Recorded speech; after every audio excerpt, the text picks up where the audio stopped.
네, 뉴스업 시작하겠습니다. 미국이 캐나다, 멕시코와 관세 전쟁을 시작한 지 하루 만에 자동차에 대해서만 한 달 면제 기간을 두기로 했습니다.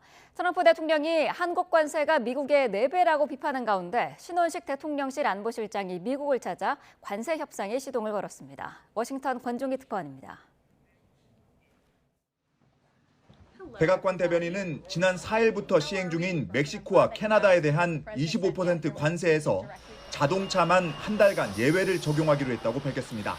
멕시코와 캐나다를 배려해서가 아니라 미국 자동차 업계를 보호하기 위한 조치란 점을 명확히 했습니다. But at the request of the companies associated with USMCA, the president is giving them an exemption for 1 month so they are not at an economic disadvantage. 트럼프 대통령은 자동차를 뺀 나머지 품목에 대한 관세 부과는 강행하겠다는 뜻을 밝혔습니다. 트리도 캐나다 총리와 50분간 긴 통화를 했지만 펜타닐 마약 유입 문제를 해결하기 위한 노력이 충분하지 않다고 지적했습니다. The governor, Justin Trudeau, as he calls him of Canada, and he said that he was not pleased, as you said. He said it's not good enough. He told Prime Minister Justin Trudeau that directly. 트럼프 대통령은 트리도가 캐나다 총선이 언젠지 명확히 말하지 않았다며 관세 이슈를 이용해 정권을 유지하려는 속셈인 것 같다고 주장하기도 했습니다. 전날 의회 연설에서 트럼프가 한국의 대미 관세는 미국의 4배라고 주장한 가운데 마침 신원식 대통령실 안보실장이 미국을 찾았습니다. 한미 간 관세는 제로에 가까운 만큼 오해를 풀 필요가 있다며 좋은 결말이 있을 거라고 말했습니다. 또 관세와 주한미군을 연관지은 트럼프가 방위비 인상을 요구하지 않을지 질문에는 원만하게 잘 풀겠다고 답했습니다.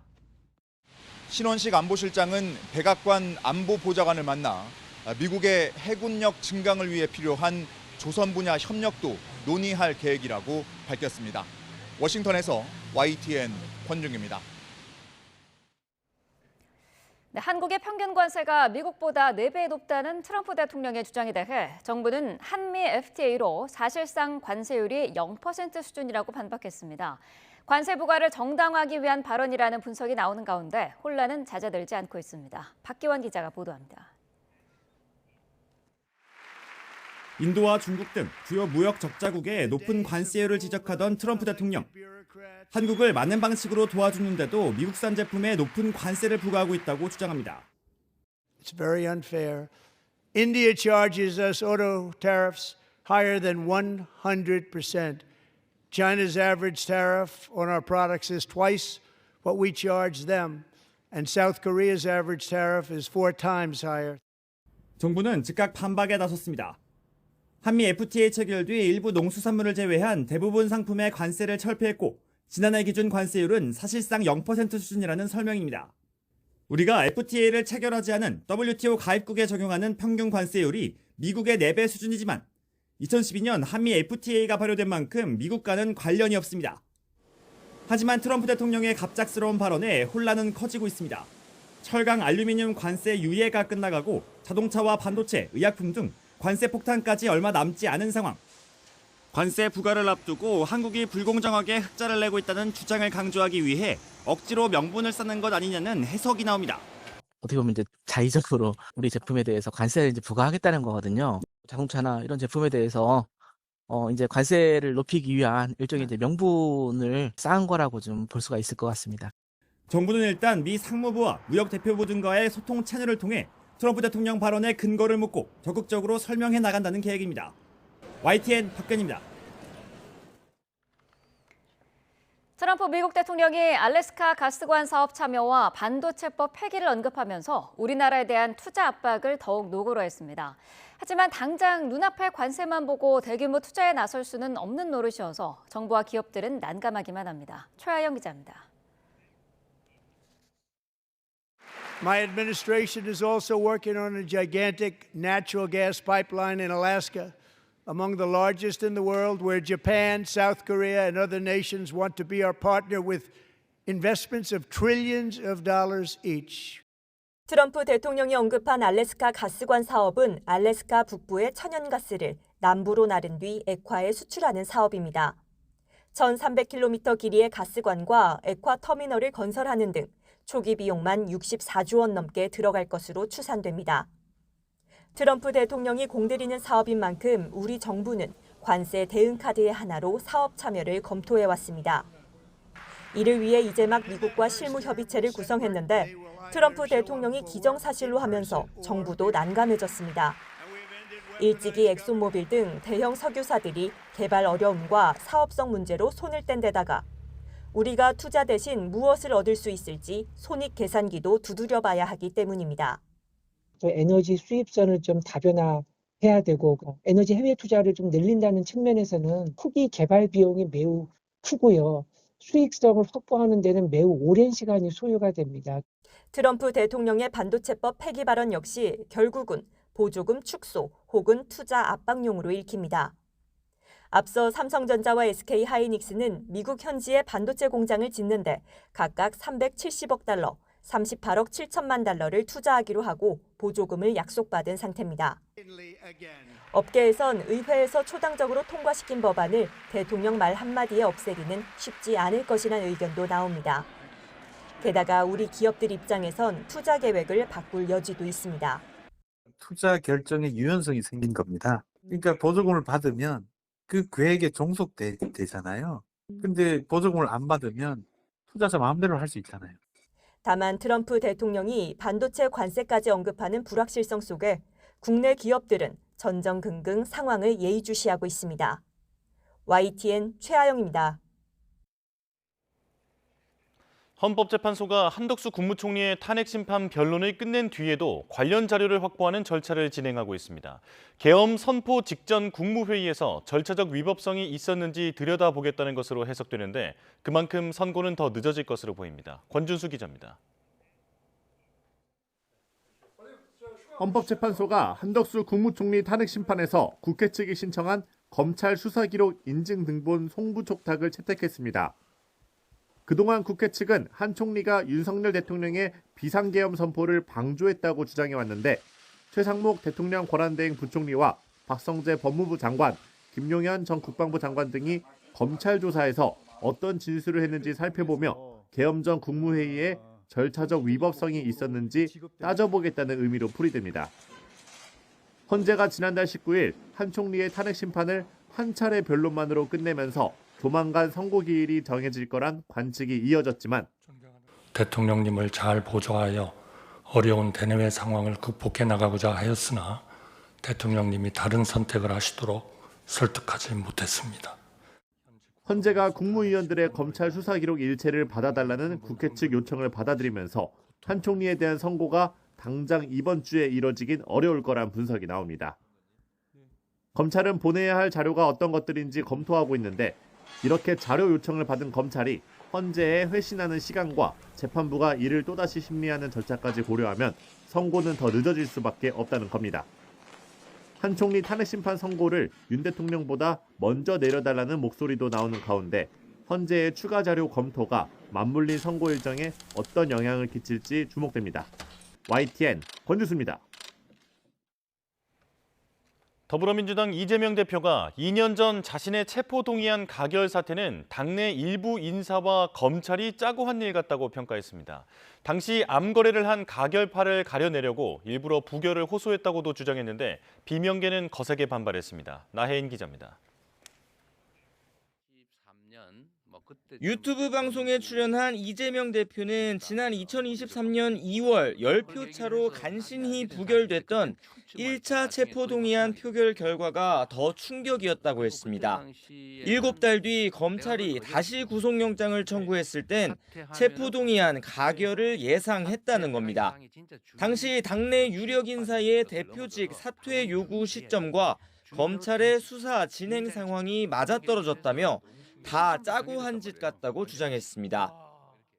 6월 달에 누군가를 만났는데 그분이 저한테 사법 처리될 거니까 당대표를 그만둬라. 그게 나중에 보니까 영장 청구 시점하고 딱 거의 맞아떨어져요. 사퇴하지 않으면 체포동의안에 찬성하겠다는 식의 부당한 요구에 이 대표는 옥중에서라도 대표직을 유지하겠다는 계획을 세웠다고 회고했습니다. 구속 가능성이 더 커질 수 있는데도 부결을 호소한 건 누가 찬성표를 던졌는지 드러내기 위해서였고 결국 당원들이 총선 공천 과정에서 책임을 물었다고 강조했습니다. 상대 정당 또는 이 아주 폭력적 집단하고 암거래를 하는 이 집단들이 살아남아 있으면 당이 뭐가 되겠어요? 거기에 대해서는 우리 당원과 국민들이 책임을 물을 거라고 본 거예요.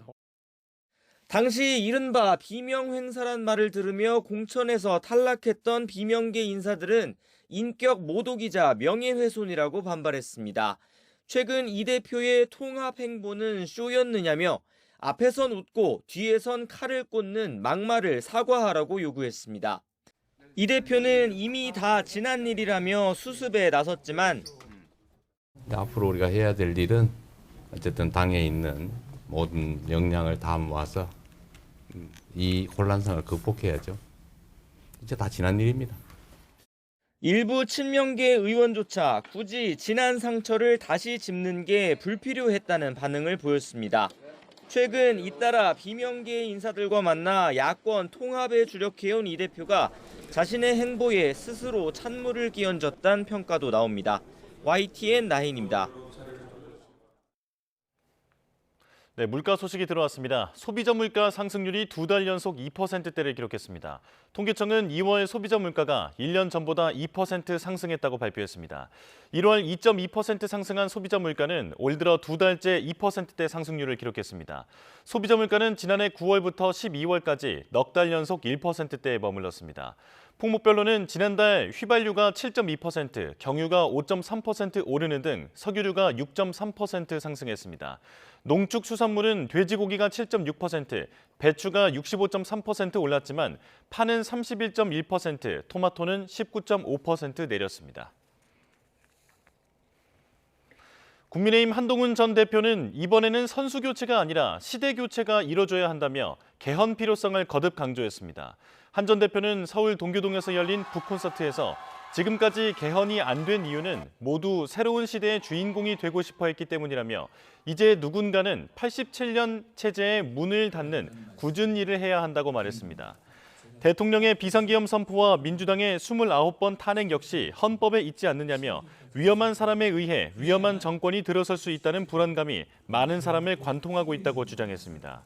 이 대표가 개헌에 확실한 입장을 내지 않는다는 기자들의 질문에는 이 대표는 대통령직을 본인의 범죄를 피하기 위한 수단으로 생각하는 것 같다며 유감의 뜻을 나타냈습니다. 홍준표 대구시장은 최근 정치 활동을 재개한 국민의힘 한동훈 전 대표를 겨냥해 당을 망치고 나라를 어지럽게 했는데 양심이 있어야 한다고 비판했습니다. 홍 시장은 마은혁 헌법재판관 임명 반대를 주장하며 단식 농성 중인 박수영 의원을 격려 방문한 뒤 한 전 대표가 개헌 필요성을 이야기했다는 질문에 이같이 말했습니다. 윤석열 대통령 탄핵 심판에는 기각이 될지 인용이 될지 아무도 모른다며 법 절차에 맞지 않게 진행되고 있는데 이 결과를 받아들이는 건 난센스라고 주장했습니다. 홍 시장은 임기 단축 개헌론을 두고 대통령이 돼서 대한민국을 어떻게 안정화하고 잘 살게 할지 밝혀야지 국민이 어떻게 임기를 3년만 하겠다는 사람을 대통령으로 뽑을 수 있겠느냐고 반문했습니다. 중앙선관위 고위직 자녀 채용 논란이 확산하자 선관위원장까지 나서 거듭 대국민 사과를 하면서 외부 통제 방안을 마련하겠다고 약속했습니다. 이에 여당은 특별감사관 도입에 속도를 내자며 야당 협조를 촉구했는데 민주당은 성급하게 추진할 일이 아니라며 신중한 모습입니다. 김철희 기자입니다. 채용비리 논란이 불거진 뒤 여러 차례 고개를 숙였던 중앙선관위. 이번에는 노태학 위원장 명의로 대국민 사과문을 발표했습니다. 노 위원장은 국민에게 큰 실망과 걱정을 끼쳐드렸다면서 통렬한 반성과 함께 머리 숙여 사과드린다고 밝혔습니다. 그러면서 특혜 채용 관련 업무를 부적정하게 처리한 직원의 징계위원회 징계를 요구하는 동시에 다양한 외부 통제 방안 도입도 적극 검토하겠다고 강조했습니다. 이어 선관위는 특혜 채용 당사자인 자녀 직원 10명의 직무 배제 결정을 내린 사실도 공개했습니다. 이런 가운데 세컨폰 논란을 빚은 김세환 전 사무총장의 아들이 지난 2020년 대검찰청 주관 행사에 참여할 수 있도록 선관위가 허위 추천서를 작성한 사실도 뒤늦게 알려졌습니다. 당시 선관위는 김 전 총장 아들이 선발될 수 있도록 근무지를 부풀려 적는가 하면 수행하지도 않은 연구과제를 이력서에 허위로 기재했던 거로 파악됐습니다. 국민의힘은 상황이 이런데도 민주당이 감사원 감사 대상에서 선관위를 제외하는 감사원법 개정안을 발의했다며 비판을 쏟아냈습니다. 그러면서 관련 의혹을 한 번에 들여다볼 수 있는 특별감사관 제도 도입을 당론으로 추진할 테니 야당도 협조하라고 촉구했습니다. 민주당이 이를 외면한다면 고위직 자녀 그리고 친인척 채용 비리를 용인하는 것과 다름없습니다. 반면 민주당은 헌법재판소 판결이 나온 지 얼마 되지 않아 논의가 무르익지 않았다며 신중한 입장인데 함께 차근차근 만들어갈 일이지 한두 명의 아이디어 내서 이렇게 하자 저렇게 하자 할 주제는 아니라고 생각합니다. 채용비리 문제와 부정선거 음모론을 분명히 구별해 대응해야 한다는 목소리도 나왔습니다. 선관위 개혁의 속도와 방식을 두고 이견을 드러내긴 했지만 국회 차원의 대책이 필요하다는 데는 공감대를 이룬 만큼 여야가 대안을 모색해낼 수 있을지 주목됩니다. YTN 김철입니다.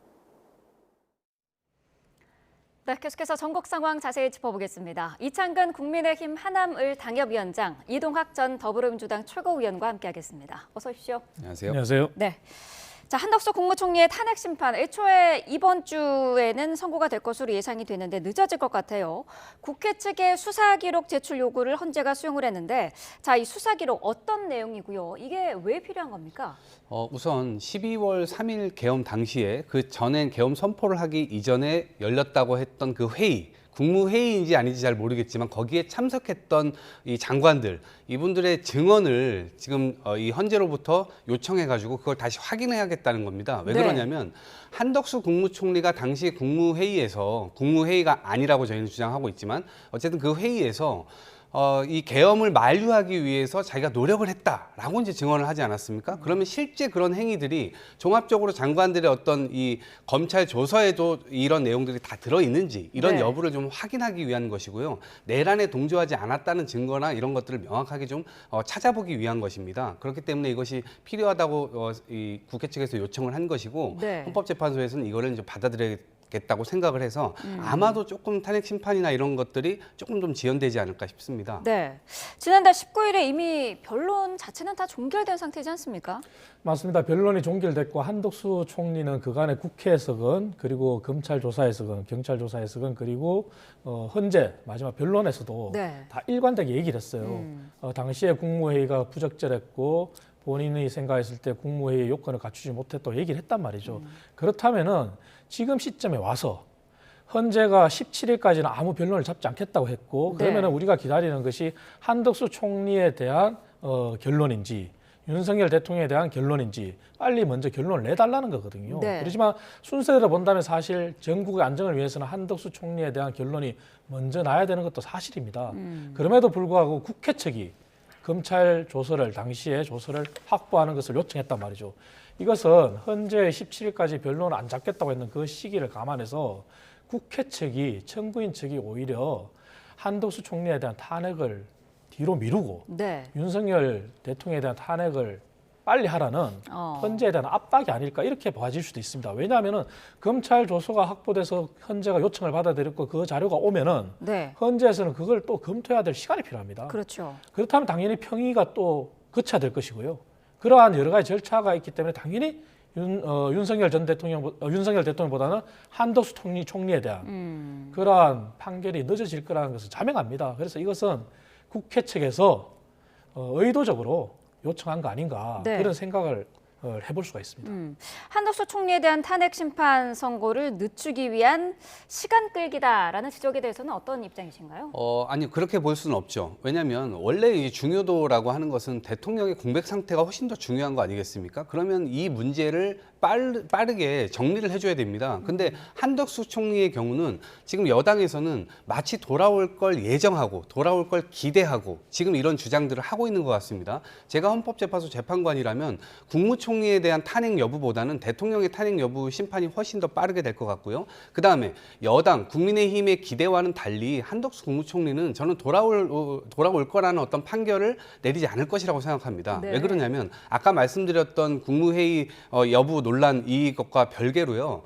어쨌든 헌법재판관을 임명하지 않았잖아요. 그렇게 정무적으로 본인들이 판단했다고 얘기를 하는데 사실은 헌법 수호에 최종적인 의무가 있는 것이 대통령입니다. 그 대통령 자리를 권한 대행을 했었기 때문에 이 부분에 대한 명확한 책임을 지고 했었어야 되는 거죠. 국회에서 통과가 됐었기 때문에요. 그런데 그걸 하지 않았어요. 그런데 헌법재판소가 만약에 그 행위가 옳았다라고 판단할 수 있습니까? 그러면 헌법재판소 자체가 부정되는 거 아니겠습니까? 그렇기 때문에 저는 그런 판단을 낼 가능성이 없기 때문에 국민의힘이 그런 기대를 좀 접어주셨으면 좋겠다 말씀드립니다. 네, 최상목 권한대행이 지금 뭐 마은혁 재판관 임명이라든지 명태균 특검법에 대한 결정을 보류를 하고 있지 않습니까?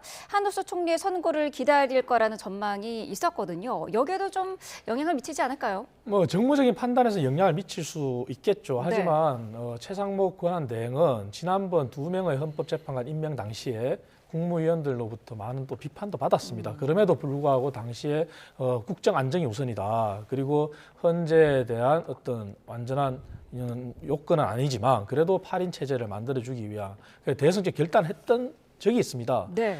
그런 전례가 있기 때문에 이번 같은 경우는 국무위원들의 의견을 들었단 말이죠. 듣고 본인이 심사숙고하겠다고 했습니다. 그리고 마은혁 재판관은 설사 국회에서 전임 원내대표들이 합의를 해서 그렇게 야당이 추천한 헌법재판관 후보라 하더라도 문제가 많은 건 사실입니다. 거기에 대해 또 국민적인 합의가 되지 않는 것도 사실이고요.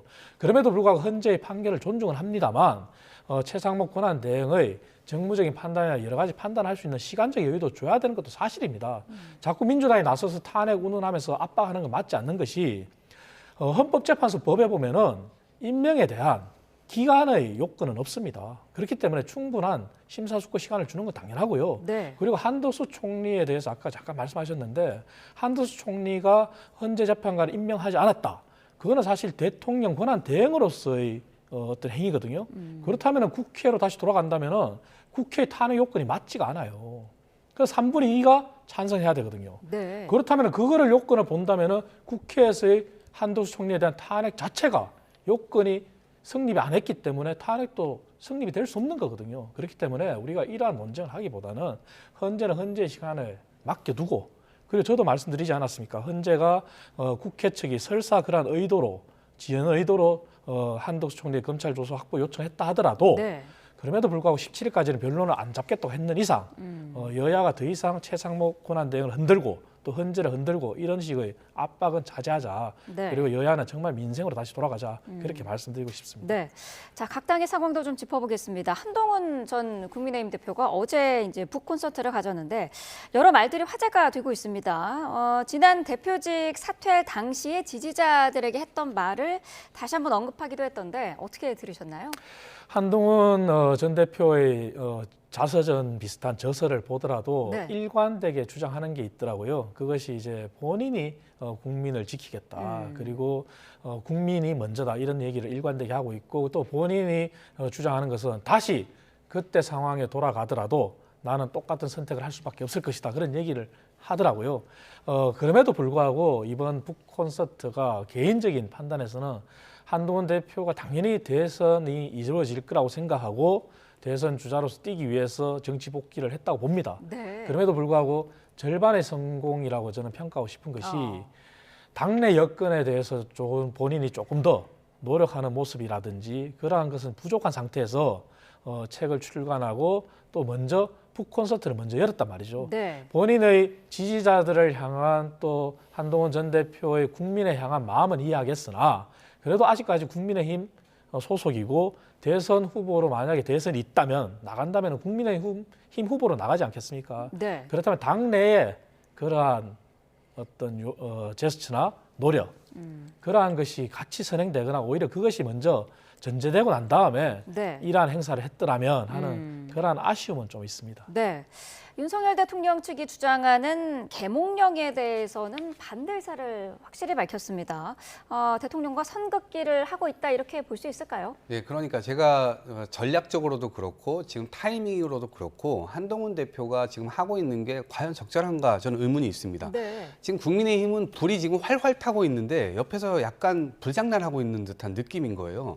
불을 꺼야죠. 그런데 불 끄기 위한 노력이 지금 없는 겁니다. 제가 볼 때는. 그런데 민주당 입장에서야 아유 잘하고 계신다 박수 쳐드릴 수 있지만 실제로 국민의힘 상황에서는 저는 여의치 않을 것이라고 봅니다. 왜냐하면 첫 번째로 비상대책위원장으로 처음에 임명이 됐고 당으로 가자마자 했던 이 말이 뭐냐면 국민의 눈높이란 말이었습니다. 당시만 하더라도요. 김건희 여사의 명품백 논란이 엄청나게 커질 때입니다. 그러니까 이 명품백에 대해서 국민의 눈높이에 맞게 처리를 해야 된다라는 거였는데 비상대책위원장 물러날 때까지도 그것이 다 해결도 안 됐습니다. 지금까지도 해결이 안 되고 있습니다. 언행이 잘 이어지지 않습니다. 또 하나는 당대표를 출마할 때 해병대원 특검법 이거 국민의힘이 주도해야 된다라고 얘기를 했습니다. 네. 본인 이 당대표 하는 동안 아무런 것도 지금 해결이 안 됐고 지금까지도 그게 해결이 안 돼 있는 상태입니다. 그러니까 말은 앞서고 행동은 뒤따르지 못하고 계속 이런 상황들이 되다 보니까 지지층도 잃어버리고 또 확장할 수 있는 데에서의 이 중도층도 사실 잃어버린 상태입니다. 그러니까 자기 집이 지금 없는 상태예요. 제가 볼 때는. 그래서 그런 지점에서 지금 타이밍도 안 좋은 상태에서 집엔 불은 났는데 본인 북콘서트하고 파티하고 막 이럴 때입니까? 그러니까 이런 부분들이 아마 국민의힘 지지층으로부터는 대단히 큰 어떤 이 배척을 좀 당하지 않을까 이런 네. 우려를 해봅니다.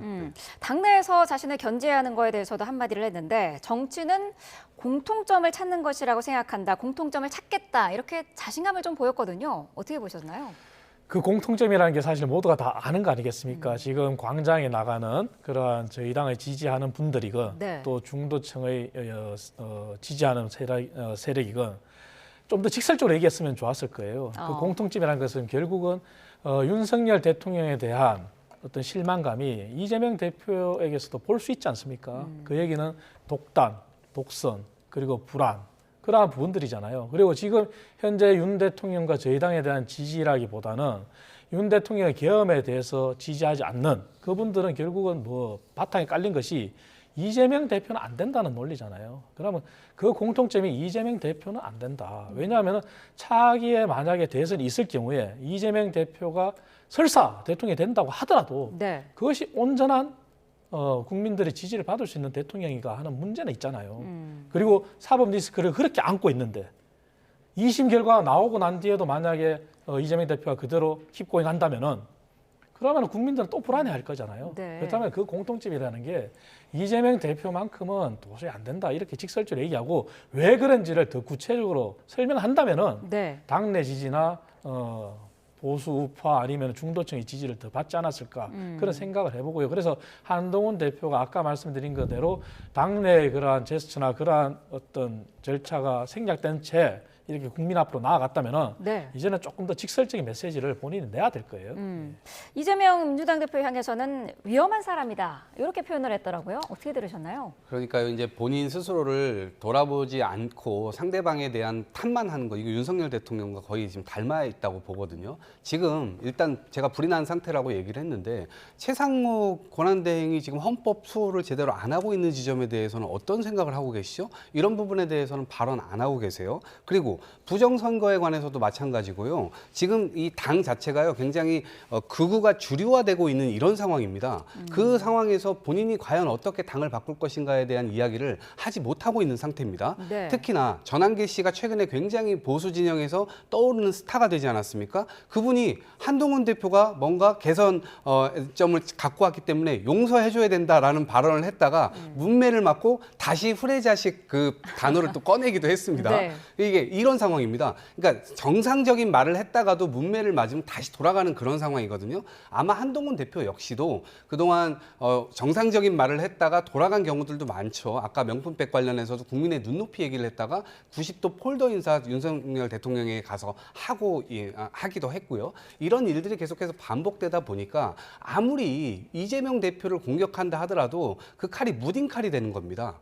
쑤시질 못하는 거예요. 그렇기 때문에 국민들은 이 부분까지 다 지켜보고 있다라는 것이고 더 이상 남 탓하는 정치로는 본인이 선택받기는 어려울 것이다라는 말씀 드립니다. 네, 민주당 상황을 좀 짚어보면 이재명 대표가 어제 한 유튜브 채널에 출연을 했는데요. 여기서 한 발언이 논란이 되고 있습니다.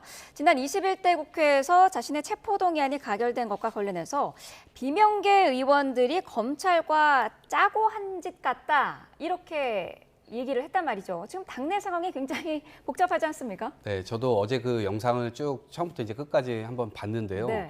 아마도 이재명 대표가 지금 통합 기조로 가고 있는 이 상황에서 그런 말을 한 것은 일종의 약간 저는 찬물이라기보다는 약간 네. 미지근한 물 같은 느낌을 일단 받았습니다. 왜냐하면 어쨌든 본인의 기조에 약간은 반하는 얘기였기 때문에요. 네. 그런데 그거를 처음부터 끝까지 다 들으면 약간 과거를 회상하는 듯한 그런 맥락 속에서 이게 나온 거거든요. 그래서 네. 누군가를 비난할 목적이나 이제 그런 것은 아니었고 앵커의 질문에 답하는 과정에서 이렇게 나온 겁니다. 그래서 그러한 뭐 통합 기조를 깨겠다는 뭐 의지 뭐 이런 것이 아니기 때문에 네. 저는 이런 부분들은 뭐 오늘 하루 정도 논란이 되고 좀 넘어가지 않을까 싶고요. 그다음에 이제 저 역시도 당시에는 이 당 대표가 어찌 보면 잡아가라라고 하는 그런 표결을 당내에 있는 국회의원들이 한 거 아닙니까? 네. 그게 전 당파적인 느낌이라기보다는 정말 당 대표를 잡아가라는 그 판단 자체는 하는 것은 대단히 이 공당으로서는 있기 어려운 일이다. 그렇기 때문에 이 지지층이나 아니면 당원들의 어떤 비판, 비난 이런 것들은 충분히 받을 법하다라는 생각이고요. 네. 그때 그 부분에 대해서는 사과를 하거나 이런 방향이 있어야 그 통합 기조도 사실은 손을 내밀 때도 손이 서로 맞닿을 수가 있는 것일 텐데 그런 부분은 또 얘기 안 하면서 통합 기조를 저해하는 거 아니냐라고 손가락질하는 것은 또 이것은 또 지지층의 어떤 소구를 받기 어렵겠다는 생각이 들고요. 네. 앞으로 이재명 대표가 관심 있는 분야도 결국에는 그 통합의 정치, 그다음에 연합 정치 이런 걸 겁니다. 그렇기 때문에 앞으로도 그런 행보들은 행동으로 좀 많이 보여주시지 않을까 싶습니다. 그런데 이재명 대표가 책임을 묻겠다라는 표현까지 쓰면서 지금 비명계에서는 앞에서는 웃고 뒤에서는 칼을 꽂는 거 아니냐 이렇게 지금 얘기가 나오고 있거든요. 당연합니다. 이재명 대표의 단적인 모습을 저는 적나라하게 보여준 그러한 방송이라고 봅니다. 왜냐하면 이재명 대표가 우리가 평가할 때 독단적이고 독선적이다. 그리고 불안하다 얘기하지 않습니까? 그리고 언행 일치가 되지 않아요. 그런 모습을 너무나 많이 봤어요. 그렇기 때문에 당연히 통합을 주장하면서 저런 얘기한 거는 저런 얘기가 본인의 진심일 거라 저는 생각합니다. 네. 그리고 수습을 하려고 항상 뒤늦게 제스처를 취하지만 그 수습은 항상 늦어요. 비단 근데 저것은 정치적인 부분만 있는 게 아닙니다. 이재명 대표를 보면 경제적인 부분도 마찬가지예요. 중도로 회귀하겠다고 하면서 성장을 얘기하면서 어떻게 했습니까? 또 한쪽에서 반대하니까 반도체법의 주 52시간 예외를 철회했어요. 상수세법 논하자고 하면서 또 철회했어요. 그리고 또 이제 와서는 K-엔비디아 얘기하면서 모든 국민한테 과실을 나눠주자 그러는데 경제의 경자도 모르는 행위거든요. 네. 이제 와서 얘기하는 게 국부펀드 얘기예요. 그리고 싱가포르의 테마색을 얘기해요. 사실 싱가포르의 테마색과 이재명 대표가 얘기하는 국부펀드, 국민펀드하고는 차원이 다른 겁니다. 국부펀드의 의미를 알고나 얘기하는 건지 국민펀드의 의미를 알고나 얘기하는 건지 정말 의심스러워요. 그러니까 이재명 대표의 모든 행보를 보면은 먼저 지르고 봅니다. 그리고 나서 수습하려고 하는데 그 지른 내용이 사실은 본인의 진심이라고 생각합니다. 그래서 아마 이재명 대표는 정치적으로는 통합이 아니라 정말 본인한테 반기를 드는 사람들을 처벌하고 처단하는 그러한 얘기를 할 것이고 네. 경제적으로는 성장을 주장하지만 여전히 기본 사회의 꿈을 사회민주주의로 가는 그러한 길을 포기하지 않을 거라 저는 생각합니다. 비명계 인사들이 지금 좀 뭉치고 있는 그런 모습을 보이고 있는 게 지금 범야권 오픈 프라이머리에 찬성 의사를 밝히지 않았습니까? 이게 사실 조국 혁신당이 먼저 제안을 했던 건데 여기서는 지금 당내 의견이 좀 엇갈리고 있는 그런 상황인가요? 어떻습니까? 지금 상황은요 아직 그것을 본격적으로 논의한 상황이 아닙니다. 네. 왜냐하면 지금 중간고사를 끝내야 기말고사로 들어가는 처지 아니겠습니까? 중간고사라는 건 뭐냐? 대통령에 대한 탄핵 인용입니다. 그 인용이 먼저 종결되고 나야 그 다음에 기말고사로 넘어갈 수 있는 거죠. 그래서 이거를 지금 논의하는 것은 적절하지 않다라는 생각이 들고요. 다만 이재명 앞으로 이제 대통령 후보가 나가기 위해서 열심히 노력을 할 텐데 네. 그 지점에서 앞으로 내야 될 목소리가 아까 제가 말씀드렸던 연합 정치에 관한 겁니다. 지금 서로 분열하고 나라가 이렇게 국문이 분열되고 서로 상대방을 잡아가기 위한 어떤 그런 노력을 하고 이렇게 해가지고는 국민의 삶이 행복해질 수 없지 않습니까? 그런 차원에서 보면 이런 이 오픈 프라이머리 모두가 참여하는 이런 것들도 논의해 볼 수는 있긴 하지만 저는 일단 당에 대한 이 컨센서스가 먼저 형성돼야 되는 것 아닌가? 조국 혁신당이나 정의당이나 혹은 다른 야권들과 우리 민주당의 어떤 같이 뭔가 공유할 수 있는 그런 정책안이 있는가, 이런 부분들에 대해서는 각 당에서 먼저 좀 정리된 다음에 나중에 어떤 당대당의 어떤 딜, 이런 것들이 좀 필요하지 않을까, 그런 생각을 하시는 분들도 좀 계실 것 같아서요. 네. 지금 이 부분에 대한 논의는 아마 가속화되긴 좀 어려울 것으로 보입니다. 네. 자, 선관위 이야기도 잠깐 해보겠습니다. 자녀 채용 논란과 관련해서 이틀 연속 이제 대국민 사과문을 발표를 했는데 노태학 선관위원장이 어제 이런 거를 또 얘기를 했더라고요. 다양한 외부 통제 방안 도입을 검토하겠다라고 했는데 지금 여당에서는 특별검사관제도 이거를 지금 얘기하고 있는 거 아니겠습니까? 그렇습니다. 선관위가 사실 헌법기관이라는 이유만으로 감사원의 감사조차도 이제 이거는 위법이다, 네. 그렇게 주장하고 있는데 선관위의 행태를 보면은 선관위가 자체 감사를 통해서 채용 비리를 발견한 건은 4건에 불과해요. 하지만 이번에 감사원 감사를 통해서 발견한 건 수가 878건에 달합니다. 그래서 선관위가 또 채용 비리와 관련해서 봤을 때 채용 비리에 가담한 직원은 징계를 하겠다 그래요. 네. 그런데 정작 채용 비리 당사자는 전혀 해당 사항이 없습니다. 직무 배제하겠다 그러는데 지난 2023년도 7월경에 여름경에 직무 배제를 했습니다. 네. 하지만 그러한 채용 비리로 채용된 당사자들을 2024년 총선 앞두고 또 슬그머니 복직을 시켰어요. 이런 것이 선관위 행태입니다. 그래서 선관위원장이 아무리 외부 통제를 받겠다 그렇게 주장하더라도 과연 진정성이 있을까 하는 의문이 들 수밖에 없거든요. 네. 그렇다면 국회에서 강제 조치를 해야 됩니다. 그 얘기는 입법을 통해서, 그것이 저희 당이 내놓은 특별감사관제고, 민주당 아직까지 소극적이에요. 그냥 다양하게 의견을 듣고 시간을 가지자 그러는데 네. 과연 그 시간을 가졌을 때 선관위가 헌법기관이라는 이유만으로 그러한 외부 통제를 받을까? 이 시기만 지나면 된다는 생각을 가지지 않을까? 이런 의구심을 떨쳐버릴 수가 없습니다. 그래서 하루속히 선관위에 대해서는 선관위의 그간의 자정 노력이 실패했다는 것을 인정을 하고 네. 여야가 빨리 특별감사관 제도건 아니면은 감사원이 정말 감사할 수 있도록 법적인 장치를 만들어주던 그러한 조치를 해야 될 거로 봅니다. 네, 선관위에 대한 국민의 어떤 신뢰 회복 방안에 대해서 민주당이 어떤 대안을 생각하고 있는 게 있을까요? 지금은 전 논의해야 된다라고 하는 그런 기류들이 많은데요. 네. 정확한 어떤 지금 안이 나오긴 어려운 상태입니다. 왜 그러냐면 이게 삼권 분립 때문에 그렇습니다. 근데 입법부의 어떤 이 존속 요건도 공정한 선거 관리가 독립적으로 잘 이루어질 때 가능한 겁니다. 그런데 견제할 수 있는 기구가 그동안 없었습니다. 독립적이라는 헌법 기구라는 이유로요. 그렇기 때문에 이게 고일 수밖에 없었고 그 고인물은 결국 썩게 되는 것이죠. 그래서 네. 부정채용 문제가 어제 오늘 일의 문제가 아니고 몇 년 전에도 지금 거의 1000여 명에 달하는 사람들이 부정채용으로 됐다. 근데 그들이 제대로 처벌받았는지 안 처벌받았는지 이번의 사례를 보니까 10명이 제대로 처벌 안 받은 거 아닙니까? 다시 슬그머니 돌아오게 됐고요. 그렇기 때문에 이 부분에 대해서는 서로 견제와 균형, 이것이 무너지지 않는 선에서, 헌법의 테두리를 지키는 선에서 과연 이러한 부정채용 문제라든가 엇나가지 않는 방법을 모색을 해야 되는데, 저는 이 부분이 아까 말씀하셨던 국민의힘에서 특별 감찰관 제도라든가 네. 이런 것들이 법으로 좀 구현이 되거나 혹은 한꺼번에 그냥 아이디어로 쏟아질 것이 아니고 여야가 함께 논의해가지고 헌법적 권한을 침해하지 않는 선에서의 어떤 기구로서의 견제 장치, 이런 것들이 좀 필요하다고 보고, 지금 차제에 필요하다면 저는 국회에서 이런 부분에 대한 조사, 국정조사, 이런 네. 국정조사 하듯이 이 선관위에 대한 조사도 좀 해볼 수 있지 않을까? 이것이 겉으로 결국 드러내야 국민들의 어떤 지탄이나 이런 것들도 암묵 속에서 이루어지는 것이 아니고, 드러내야만 그런 이 치부를 알게 되고 그것에 따른 법, 이런 것들을 어떻게 만들어야 될지 전 시간을 좀 두고 이런 것들을 차근차근 좀 해나가야지 설익은 채로 또 내면 나중에 또다시 부작용이 생길 것 같다는 우려가 듭니다. 네, 알겠습니다. 자, 오늘 두 분 말씀을 여기까지 듣도록 하겠습니다. 이창근 국민의힘 하남을 당협위원장, 이동학 전 더불어민주당 최고위원과 함께했습니다. 고맙습니다.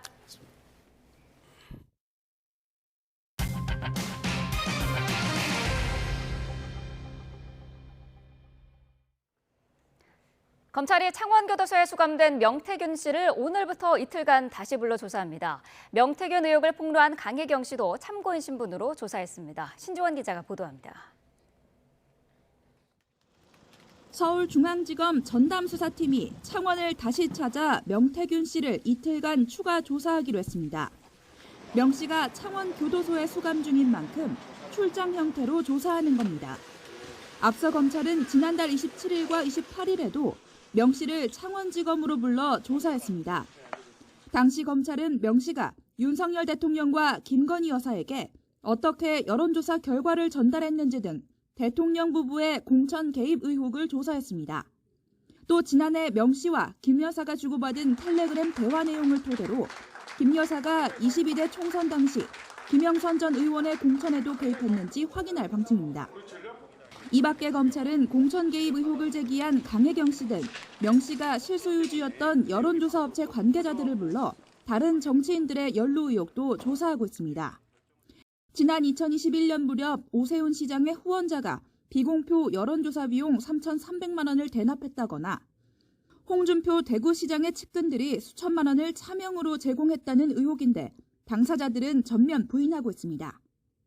지금 홍준표 관련해서는 이제 큰 테두리로 작은 부분에서만 이제 진술을 했었고 나머지 이제 여론조사 건에 대해서는 아직 진술한 바가 없기 때문에 오세훈 관련해서 지금 조사가 진행될 걸로 알고 있어서 일단 조사를 받고 나서 여론조사 업체 소장을 지낸 김태열 씨도 참고인으로 검찰 조사가 예정되어 있는 가운데 검찰은 당분간 창원에서 명 씨와 관계자들을 조사한 뒤 의혹 당사자들도 조사할지 검토할 전망입니다.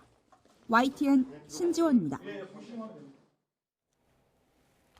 간병하던 아내이자 어머니를 살해하고 한강에 뛰어들었던 부자가 경찰에 체포됐습니다. 숨진 여성은 10년 동안 지병을 앓았던 것으로 파악됐는데 돌봄 공백에서 벌어진 간병살인 아니냐는 시각도 있습니다. 이현정 기자가 보도합니다.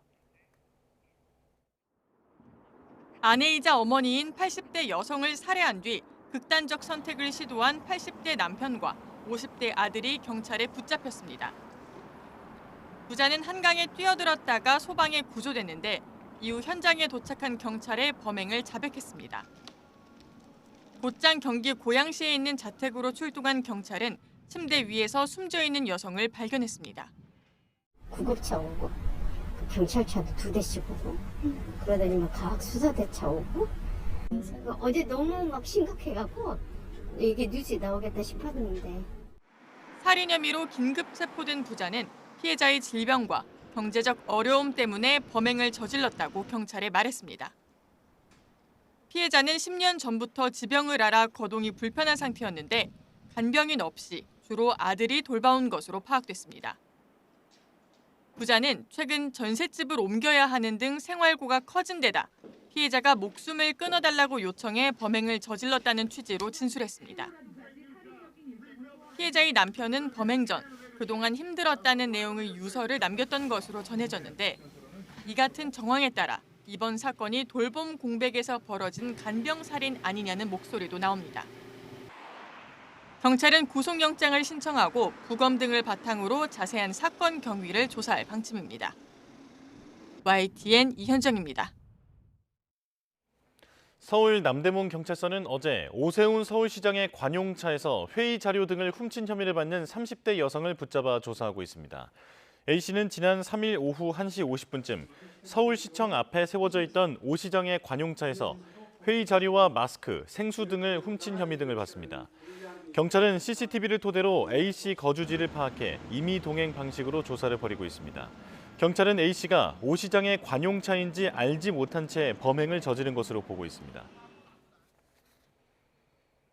지난달 발생한 용산 국립한글박물관 화재 사건을 수사하는 경찰이 현장 작업자 3명을 검찰에 넘길 방침입니다.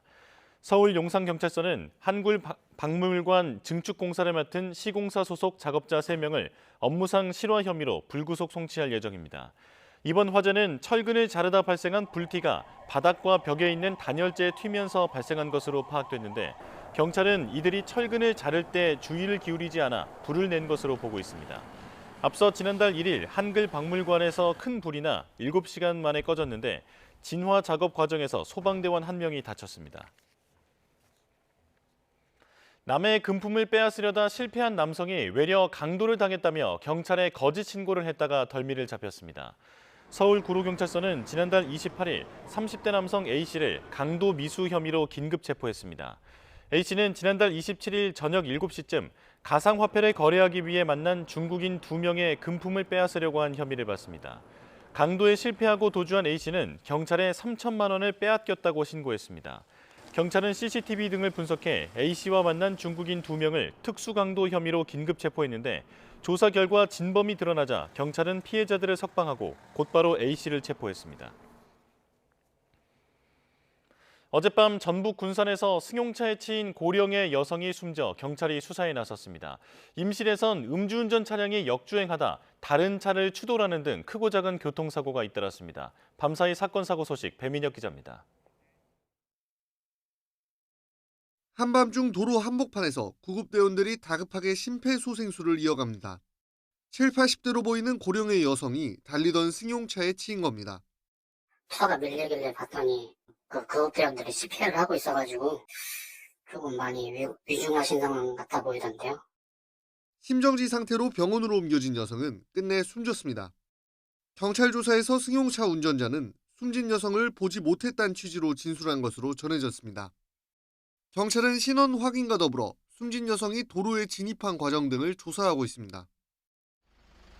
흰색 승용차와 SUV 차량 모두 앞부분이 형체를 알아보기 힘들 정도로 찌그러졌습니다. SUV를 몬 60대 A씨가 동승자와 함께 술을 마신 뒤 운전대를 잡았고 역주행까지 하다 마주오던 차를 충돌했습니다. 승용차 운전자 등 모두 3명이 다쳐 병원 치료를 받고 있는데 A씨는 현장에서 경찰관의 음주 측정을 거부한 것으로 알려졌습니다. 이보다 2시간쯤 앞서 제주에선 1톤 화물차가 버스를 들이받았습니다. 심정지 상태로 병원으로 옮겨진 화물차 운전자는 일단 맥박을 회복한 것으로 파악됐습니다. 50대 버스기사도 다쳐 치료를 받았지만 승객이 타고 있지 않아 추가 피해는 없었습니다. 울산에선 승용차와 부딪힌 오토바이 운전자가 다리를 다쳐 병원으로 옮겨졌습니다. 경찰은 오토바이가 차선을 바꾸려다 사고가 난 것으로 보고 정확한 경위를 조사하고 있습니다. YTN 배민혁입니다. 강원 산간을 중심으로 사흘 동안 최고 70cm 넘는 3호의 폭설이 쏟아지면서 피해가 속출했습니다. 비닐하우스와 인삼 재배 시설이 무너지고 일부 산간 마을에선 주민들이 고립됐습니다. 송세혁 기자가 취재했습니다. 길이 100m, 너비 8m의 비닐하우스 2동이 폭삭 내려앉았습니다. 지름 25mm 철제 뼈대는 맥없이 휘어졌습니다. 수분을 머금어 일반 눈보다 2~3배 무거운 습설의 무게를 견디지 못한 겁니다. 무너진 비닐하우스입니다. 이렇게 많은 눈이 여전히 쌓여 있어 복구는 엄두도 내지 못하고 있습니다. 비닐하우스가 무너지면서 브로콜리 모종은 언제 심을 수 있을지 막막합니다. 10일쯤이면 브로콜리도 심어야 되는데 이런 상황에서 뭐 어떻게 해야 될지 생각도 안 납니다, 지금. 6,000제곱미터 규모 인삼 재배 시설도 폭설 피해를 피하지 못했습니다. 이렇게 차광 시설이 무너지고 5년 동안 정성껏 키운 인삼밭은 그대로 차가운 눈에 덮였습니다. 영농철을 앞두고 농업시설 폭설 피해는 강원 지역에서만 30건이 넘습니다. 인제에서는 눈길을 달리던 승용차가 도로 옆으로 넘어졌고 보행자가 미끄러져 다치는 사고도 잇따랐습니다. 진부령에는 사흘 동안 70cm 넘는 폭설이 쏟아져 트랙터로 밀어낸 눈이 화물차 지붕보다 더 높게 쌓인 곳도 있습니다. 눈을 치우지 못한 일부 산간 마을은 차량 통행이 불가능해 사실상 고립된 상태입니다. 눈이 많이 와서 지금 약 쌓이는 게 한 70cm 정도 되는데 우리 1, 2하고 한 10여 농가는 지금 고립되어 있는 상태예요. 강원도와 각 시군은 정확한 피해 규모를 조사한 뒤 본격적인 복구에 나설 계획입니다. YTN 송세혁입니다. 전국의 40개의 대학 총장들이 2026학년도 의대 모집 인원을 증원 전인 3,058명으로 되돌리는 방안에 공감한 것으로 전해졌습니다. 의과대학이 있는 40개 대학 총장 모임인 의과대학 선진화를 위한 총장협의회는 그제 온라인 회의에서 내년도 의대 정원을 5,058명에서 2,000명 줄여 3,058명으로 동결하는 방안에 대부분 합의한 것으로 전해졌습니다. 다만 휴학생의 전면 복귀와 함께 2027년 의대 정원은 의료인력수급 추계위원회 결정에 따른다는 전제 조건을 단 것으로 알려졌습니다. 회의엔 교육부 관계자도 참석했지만 의사결정 과정에서 의견을 제출하지 않았다고 밝혔습니다. 최근 국내 금값이 크게 오르면서 국내외 시세 차익, 이른바 김치 프리미엄을 노린 금 밀수도 급증한 것으로 나타났습니다. 캐리어 바퀴에 숨기거나 겉을 은으로 도금하는 등 수법도 다양해졌는데 당국은 여행객들이 금괴 운반책으로 이용당할 수 있다면서 주의를 당부했습니다. 황혜경 기자입니다. 언뜻 보면 평범해 보이는 불상 조각입니다. 은회색이지만 알고 보면 속은 금괴입니다. 조각 5개 무게는 4.1kg, 시세로 6억여 원 상당. 홍콩에서 온 중국인이 벨트와 속옷 안에 숨겨 들여오다 적발됐습니다. 아예 목걸이 형태로 제작한 제품도 있고 금괴를 고리 모양으로 만들어 캐리어 바퀴 안쪽에 숨겨 들어오는 등 수법도 다양합니다. 지난 1, 2월에 적발된 금 밀수는 벌써 7건, 최근 연평균 3건이었던 데 비하면 급증한 상황입니다. 국제 금 시세보다 국내 금값이 폭등하는 이른바 김치 프리미엄을 노리고 밀수가 증가한 탓입니다. 우리나라에서 금을 밀수하다 적발되면 5년 이하의 징역 또는 관세액이 10배 등 벌금형을 받게 됩니다. 단순히 운반만 해준 경우에도 밀수입죄, 밀반송죄로 처벌될 수 있어서 주의가 필요합니다. 실제로 관세청이 최근 찰흙 형태로 가공한 금가루를 홍콩에서 우리나라를 거쳐 일본으로 보내려던 일당을 적발했는데 공짜 여행 등을 미끼로 일반인들을 유인해 운반책으로 활용한 것으로 드러났습니다. 국민들께서는 무료 항공권 제공 등에 현역되어 금을 단순 운반하는 경우에도 밀수입죄로 처벌받을 수 있으므로 각별한 주의를 당부드립니다. 관세청은 금 밀수 차단을 위해 우범 여행자나 화물에 대한 단속을 강화하고 홍콩, 일본 세관과도 정보 교환 등 공조를 강화해 나갈 방침입니다. YTN 황혜경입니다. 지난달 우리나라 외환 보유액이 한 달 전에 비해 18억 달러 줄어든 것으로 나타났습니다. 한국은행이 오늘 발표한 외환 보유액 통계를 보면 2월 말 기준 4,092억 1천만 달러입니다. 1월 말과 비교하면 18억 달러 줄어든 규모입니다. 한은은 1월 대비 달러화 약세로 기타 통화와 외화 자산의 달러 환산액이 늘었지만 국민 연기금과 외환 수합을 늘리면서 보유액이 줄었다고 설명했습니다. 기업 회생 절차에 돌입해 충격을 준 대형마트 업계 2위 홈플러스. 가장 큰 원인은 부진한 실적이었는데요. 각종 규제에 이커머스의 공세에 밀려 설 자리를 잃어가고 있는 대형마트의 현실을 보여줬다는 점에서 업계 위기감도 커지고 있습니다. 오동건 기자가 취재했습니다. 신용등급 강등의 기업 회생 절차라는 벼랑 끝 카드를 던진 홈플러스. 지난해 온라인 매출이 1조 5천억 원을 돌파하며 성장 가능성을 보여준 만큼 홈플러스 측은 신용등급 강등을 이해할 수 없다는 분위기였습니다. 매출도 성장했고 부채 비율도 감소가 됐고 크게 달라진 점이 없고 저희도 뜻밖이었습니다. 하지만 홈플러스는 지난 20년 흑자를 끝으로 2021년부터 매년 1,300억에서 2,600억 원씩 영업 손실을 기록했습니다. 이런 추세는 다른 대형마트도 크게 다르지 않습니다. 지난해 오프라인 매장 실적을 보면 이마트, 롯데마트 모두 영업이익이 감소했습니다. 유통업체 매출 중 대형마트가 차지하는 비중은 점점 줄어들더니 지난해에는 11.9%까지 떨어졌습니다. 반면 이커머스는 쿠팡이 업계 최초로 매출 40조 원을 돌파하는 등 빠르게 성장하고 있습니다. 이처럼 대형마트가 밀리는 상황이지만 각종 규제는 여전히 영업에 발목을 잡고 있습니다. 대형마트는 격주 주말 의무 휴업일을 지정해야 하고 영업시간도 제한받고 영업시간 외 온라인 배송도 할 수 없습니다. 온라인 배송 시간 제한이 있었죠. 특히 치명적인 게 새벽 배송이 금지되어 있습니다. 그런데 대부분의 우리 식재료 같은 거 주문할 때는 새벽 배송을 많이 이용하죠. 최근 이커머스 업체들은 주 7일 배송을 무기로 신선식품 배송까지 강화하며 대형마트를 위협하고 있습니다. 이런 상황에 각종 규제까지 더해져 핸디캡을 안고 싸워야 하는 마트업계의 어려움은 가중되고 있습니다. YTN 오동건입니다. 트럼프발 관세 전쟁으로 세계 경제가 요동치는 상황. 그런데 오히려 최대 피해자가 공화당의 전통적 지지층인 농민들과 노동자들이라는 지적이 미국 내부에서 나오고 있습니다. 무슨 얘기인지 살펴볼까요? 미국의 관세 부과에 중국은 보복 조치로 미국산 농산물을 관세 대상 품목으로 지정했습니다. 수출길이 막힌 농산물이 내수 시장으로 몰려 가격이 떨어지면 결국 피해를 보는 건 미국 농민인데요. 또 미국은 비료의 주성분인 칼륨의 대부분을 캐나다에서 수입하고 있는데 역시 관세가 붙으면 경작 비용도 오를 수밖에 없습니다. 공장에서 일하는 블루칼라 노동자들도 타격이 예상됩니다.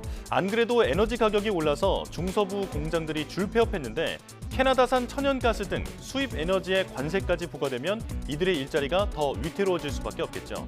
월스트리트 저널은 이념이 상식을 잡아먹을 꼴이라며 대통령이 얼른 정신을 차리길 바란다고 일침을 가하기도 했습니다.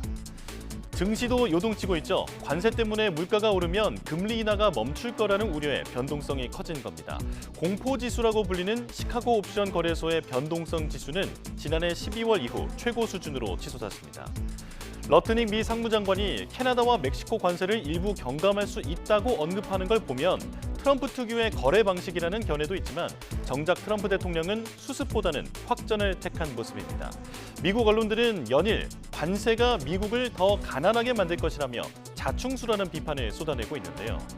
실제로 물가 인상은 현실화하고 있습니다. 미국 중앙은행인 연준은 관세 우려로 일부 기업들이 미리 가격을 올렸고 일부 지역에선 물가가 급등했다고 지적했는데요. 미국이 감내해야 할 고통이 커지면서 트럼프 대통령이 약속했던 경제 부흥과 물가 안정이 반대로 가고 있다는 우려가 나오고 있습니다. 이 소식은 뉴욕에서 이승윤 기자가 전해왔습니다.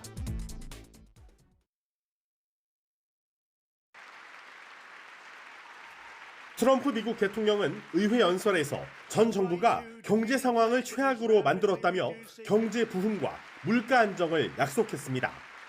We suffered the worst inflation in 48 years, and I'm fighting every day to reverse this damage and make America affordable again.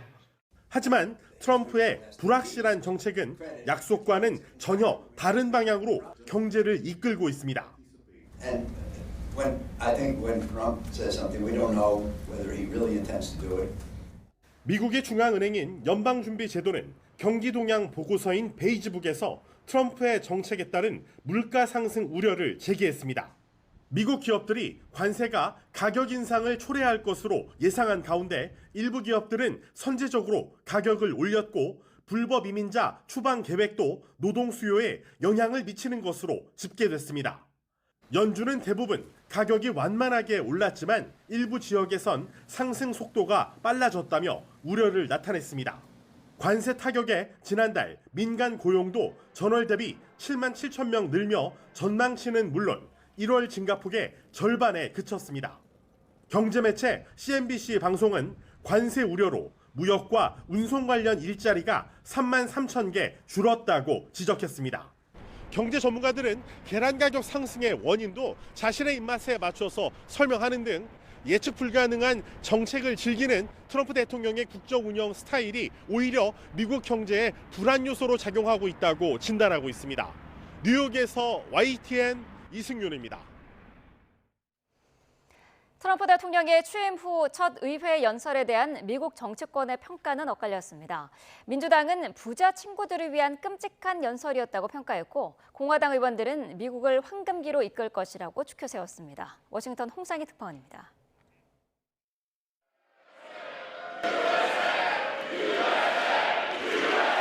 백악관 대변인은 민주당을 향해 부끄럽고 불명예스러운 태도였다고 비판했습니다. The behavior of Democrats last night was completely disgraceful and demonstrated how severely out of touch they are with the American public. 트럼프 대통령의 역대 최장 의회 전설을 지켜본 민주당 의원들은 미국인 전체가 아닌 부자들을 위한 연설이었다며 백악관 대변인만큼이나 신랄한 평가를 내놨습니다. They want to give tax breaks to their billionaire buddies, and they're trying to find ways to pay for it. One way is by cutting Medicaid. That's very unpopular. 민주당 소속 하원 의원들은 트럼프 2기 행정부가 참전 용사들을 해고하고 있다며 비난했습니다. 6 weeks into this administration, they have fired 6,000 veterans without cause. They're selling out our veterans to enrich billionaires, and they're insulting them as they do it. 공화당 의원들은 그러나 미국을 황금기로 이끌 연설이었다며 극찬했습니다. I thought it was everything we would want to see from President Trump and more. You know, listen, what we've got to do is show that Congress has the president's back. 환호와 항의, 칭송과 퇴장, 갈라진 미국 정치의 민낯을 그대로 드러낸 트럼프 대통령의 의회 연설처럼 미 정치권의 평가도 극명한 대조를 보였습니다. 워싱턴에서 YTN 홍상입니다. 파국으로 끝난 트럼프 대통령과의 회담 이후 젤렌스키 우크라이나 대통령은 갈등 봉합에 안간힘을 쓰고 있지만 상황이 녹록지 않습니다. 미국은 우크라이나에 대한 무기 지원뿐만 아니라 정보 공유도 중단하면서 종전 압박을 강화하고 있습니다. 런던에서 조수연 특파원입니다. 미국 중앙정보국 CIA 존 래드클리프 국장은 언론 인터뷰에서 미국이 우크라이나의 무기 지원뿐 아니라 정보 지원도 중단했음을 확인했습니다. 트럼프 대통령이 젤렌스키가 평화에 대한 의지가 있는지 의문을 갖고 있다는 겁니다. 하루 전 젤렌스키가 광물 협정에 서명할 준비가 돼 있다고 밝힌 가운데 래드클리프 국장은 정보 지원 중단은 잠정적인 것이라고 설명했습니다. 무기에 이어 정보 지원 카드로 미국이 주도하는 종전안을 받아들이라고 압박하는 모양새입니다. It's time to end this senseless war. If you want to end wars, you have to talk to both sides. 영국 언론들은 작전에 필요한 정보가 끊기면 우크라이나의 군사력이 크게 저하될 수 있다고 분석했습니다. 그동안 미국의 정보 협력이 러시아군 표적을 식별하고 타격하는 우크라이나 군사 능력에 필수적이었기 때문입니다. 미국의 고강도 압박 속에 젤렌스키 대통령은 양측이 조만간 회담을 열기로 합의했다고 밝혔습니다. Говорили Андрій Єрмак та Майк Вольц. Є позитивний рух. Сподіваємось на перші результати наступного тижня. 유럽의 자체적인 종전안 논의를 이끄는 영국과 프랑스도 대미 접촉에 속도를 내고 있습니다. I'm doing everything I can to play my part in that, in regular contact with all of the key players. 힐리 영국 국방장관은 워싱턴에서 헤그세스 미 국방장관과 만나 전후 안보보장 등 우크라이나 평화 계획을 논의할 예정입니다. 프랑스와 영국, 우크라이나 정상이 함께 미국을 방문하는 방안도 거론되고 있어서 이들이 3대1로 트럼프 대통령을 상대하는 상황이 펼쳐질 수 있다는 관측도 나옵니다. 런던에서 YTN 조수연입니다.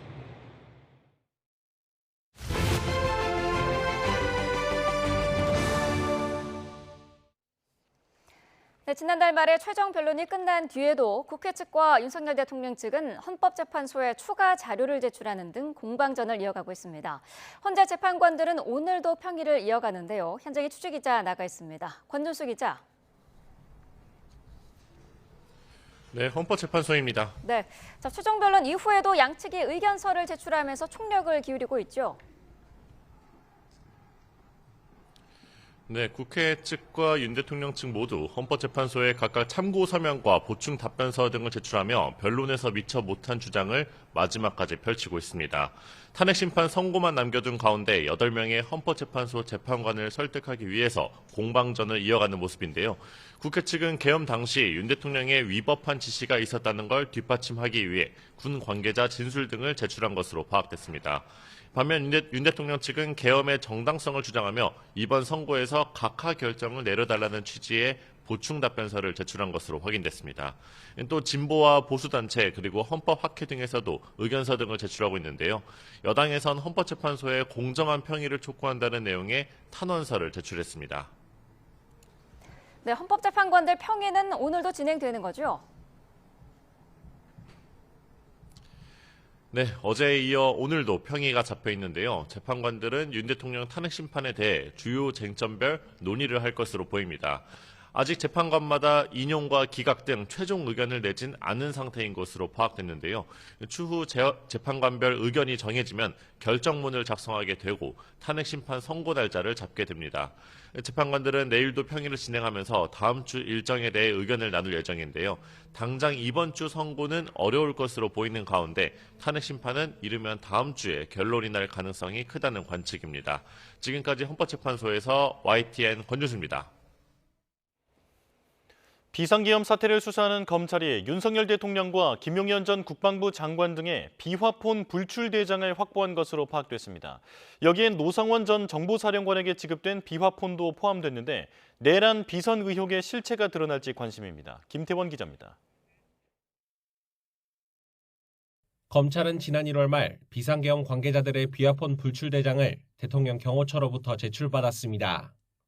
여기엔 윤 대통령과 김용현 전 국방부 장관부터 여인영 전 방첩사령관이나 곽종군 전 특수전 사령관 등 이른바 계엄군 지휘관들의 비화폰 지급, 회수 일자가 담겨 있습니다. 검찰이 제출받은 자료엔 김 전 장관이 노상원 전 정보사령관에게 건넨 비아폰 불출대장도 포함된 것으로 알려졌습니다. 노 전 사령관은 이른바 노상원 수첩부터 계엄 비선 등 각종 의혹의 중심에 서 있지만 정작 검찰 조사에선 진술 대부분을 거부한 것으로 전해졌습니다. 비화폰 불출대장 확보를 통해 검찰이 노 전 사령관의 비화폰 사용 기간을 특정한 만큼 제기되는 의혹의 실체를 밝혀낼 수 있을지 관심입니다. 다만 비상계엄 사태의 경위를 수사하는 데 의미 있는 내용은 많지 않다는 게 검찰 판단입니다. 비화폰 통화 기록 등 관련 자료에 대한 압수수색 영장을 발부받아서 제시했지만 경호처가 수색을 거부하며 문제가 없을 만한 일부 자료만 자체 선별해냈다는 겁니다. 이런 가운데 경호처 측 거부로 박종준 전 경호처장 등 경호처 지휘부의 비화폰 관련 자료에 대한 영장 집행이 번번이 무산됐던 경찰에선 검찰 수사에만 협조적인 경호처 측 태도에 불쾌감을 느끼는 분위기도 감지됩니다. YTN 김태원입니다. 비상계엄 당시 국회 봉쇄와 체포조 운영에 가담한 혐의로 기소된 경찰 간부들이 내란 사건 전담 재판부에서 재판을 받게 됐습니다. 서울중앙지방법원은 윤승영 경찰청 국가수사본부 수사기획조정관과 목현태 전 국회 경비대장의 내란 중요 임무 종사 혐의 사건을 형사합의 25부에 배당했습니다. 첫 공판기일은 오는 20일 열릴 예정인데 같은 법정에서 조지호 경찰청장과 김봉식 전 서울경찰청장에 대한 첫 공판도 동시에 진행됩니다. 윤 조정관과 목 전 경비대장은 각각 국군 방첩사령부의 체포지원 요청을 보고받은 뒤 조청장에게 보고하고 계엄 선포 당시 국회의원을 포함한 민간인의 국회 출입을 막도록 지시한 혐의를 받고 있습니다. 김성훈 대통령 경호처 차장에 대한 구속영장이 검찰에서 번번이 기각되자 경찰이 구속 필요성을 다시 따져달라며 신청한 영장심의위원회가 오늘 열립니다. 윤 대통령 체포 방해 혐의 수사는 물론 계엄 모의 정황의 핵심 증거로 꼽히는 비화폰 확보 여부까지 달린 만큼 귀추가 주목됩니다. 부장원 기자입니다. 서울고등검찰청 영장심의위원회는 오늘 오후 2시 대통령 경호처 김성훈 처장과 이광우 경호보험장에 대한 구속영장 신청 기각 처분의 적정성을 심사합니다. 지난달 24일 경찰 특별수사단이 영장 심의를 신청한 뒤 열흘 만입니다. 앞서 서울서부지검은 경찰 특수단이 윤석열 대통령 체포 저지를 주도한 혐의로 김 차장과 이 본부장에 대해 신청한 구속영장을 각각 3차례와 2차례 반려했습니다. 영장심의위는 검찰 외부에 법조계와 학계, 언론계 인사로 꾸려지는데 경찰 특수단은 그동안 확보한 인적 물적 증거를 바탕으로 두 사람의 구속 필요성을 거듭 주장할 계획입니다. 김 차장이 비상계엄 당시 사용된 경호처 비화폰의 통신기록 삭제를 지시하고 비화폰 서버 압수수색까지 수차례 가로막아 증거인멸 정황이 충분히 인정된다는 게 특수단의 입장입니다. 경찰 내부에서는 영장심의를 통해 반전을 기대하는 분위기인데 상황은 녹록지 않아 보입니다. 지난 2021년 영장심의가 설치된 뒤 심의한 16건 가운데 경찰 손을 들어준 건 1건뿐. 그런데 검찰의 구속영장 불청구가 부당하다고 판단한 한 건의 경우에도 결국 법원에서 영장이 기각돼 결과적으로 구속 여부를 뒤집은 사례는 없었습니다. 게다가 김 차장이 경찰의 압수수색 시도 당시에는 제출하지 않았던 비화폰 불출대장과 비화폰 통화 내역 일부를 최근 검찰에 제출해 증거인멸 우려를 주장할 근거도 약해졌다는 게 변수입니다. 특수단은 영장심의위가 검찰 손을 들어줄 경우 김 차장 사건 등을 공수처에 이첩하는 방안을 검토한다는 입장입니다. 사건 자체를 넘겨 공수처가 직접 법원에 구속영장을 청구하는 카드까지 고민하는 건데 영장심의위가 어떤 결론을 낼지 주목됩니다. YTN 부장원입니다. 헌법재판소의 고심이 이어지고 있습니다. 윤 대통령 탄핵 심판 선고는 일단 이번 주는 넘길 거라는 전망인데요. 선고 일정에 어떤 변수가 있을지 이고은 변호사와 짚어보겠습니다. 어서 오십시오. 안녕하세요. 네. 자, 윤 대통령 탄핵 심판 변론 종결 일주일이 훌쩍 지났지만 현재 고심이 계속 이어지고 있습니다. 비공개 평의를 오늘도 진행한다고 하는데요. 선고 기일이 과연 언제가 될 것이냐가 관심인데 어떻게 전망이 됩니까? 일단은 이번 주는 넘길 것으로 좀 전망을 해볼 수 있을 것 같습니다. 그 이유는 이전 선례에 비추어 보면 이제 박근혜 전 대통령이나 또 노무현 전 대통령 같은 경우에 선고기일 한 2, 3일 전쯤에 선고기일을 고지를 했거든요. 그런데 이번 주 금요일이 벌써 하루밖에 남지 않은 시점 시점인데 아직까지 헌재에서 이 선고기일 지정이 없습니다. 따라서 이번 주는 넘길 가능성이 대단히 높다라고 보여지고요. 이전 선례에 비추어 본다면 보통 주말을 앞둔 금요일에 선고기일이 잡힌 경우들이 다 대다수였기 때문에 이번에도 금요일일 가능성이 굉장히 높다라고 많은 분들이 예측하고 있는데요. 그렇다라고 한다면 내일이 이번 주 금요일인데 벌써 목요일이기 때문에 이번 주 중에는 좀 어렵지 않나라는 생각이 들고요. 이르면 다음 주 중이 되지 않을까 조심스럽게 추측하고 있습니다. 네. 그런데 헌법재판소가 선고하기 전에 공지를 먼저 하고 그 다음 선고를 하는 것이 뭐 어떤 원칙인지는 모르겠습니다만 이제 이런 전망도 있거든요. 선고 당일에 보안을 철저히 유지하다가 평결할 수도 있다. 이런 얘기도 있는데 이건 어떻게 보십니까? 네, 지금 굉장히 보안이 중요합니다. 특히 이제 헌재에서 결정을 내리고 선고를 할 때 결정문을 읽지 않습니까? 그 결정문 초안을 이 헌법재판소의 연구관들이 보통 초안을 작성을 합니다. 그래서 연구관들도 굉장히 보안에 지금 철저하게 비밀을 엄수하고 있다 이런 보도들이 나오고 있는데요. 선고기일은 당연히 지정이 미리 되어야 합니다. 그래야 당사자들이 출석을 할 수 있거든요. 보통 형사재판 같은 경우에는 변론 종결일에 한 달 뒤쯤으로 선고기일을 미리 지정을 하는 것이 통상인데 헌법재판 같은 경우에는 이 형사재판과는 달리 이 선고일이 어느 정도 가늠이 될 수 있을 때쯤에서 미리 고지를 합니다. 고지를 하고 보통 2, 3일 뒤쯤에 이제 선고를 하는 것이 통상인데요.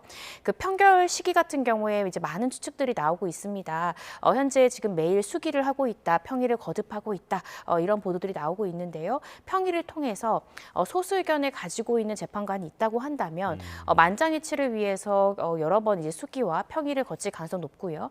최종적인 평결은 그 선고 당일 오전에 나올 수도 있다라는 추측들도 나오고 있는데요.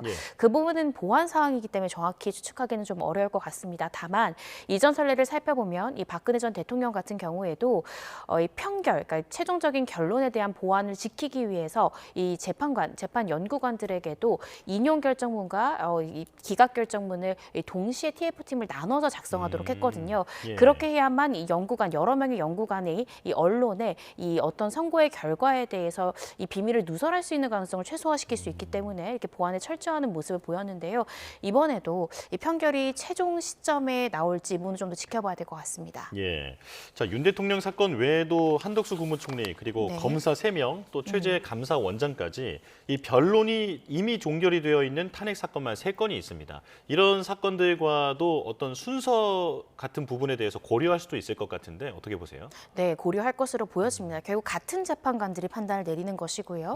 지금 말씀 주신 탄핵 심판 외에도 가장 중요할 수 있는 현직 대통령, 윤석열 대통령에 대한 탄핵 심판 지금 이 선고기일도 앞두고 있습니다.